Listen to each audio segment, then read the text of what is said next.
అందరు నాన్న మీ స్కూల్లో ఏం చెప్పారు ఈరోజు?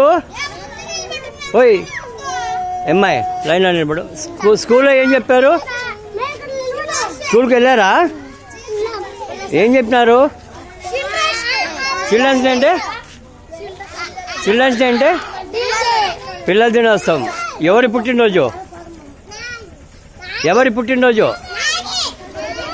నీలేరా?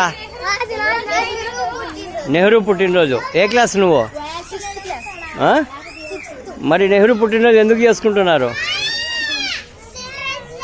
ఆయనకు పిల్లలంటే చాలా ఇష్టం కాబట్టి ఆయన పుట్టినరోజును బాలల దినోత్సవంగా జరుపుకుంటున్నారు. సరేనా? మీకు చిన్నది గప్ చెప్పిస్తాను, ఏమి అది తీసుకోండి మా. వేరే అంకుల్ వాళ్ళు పంపించారు. అరే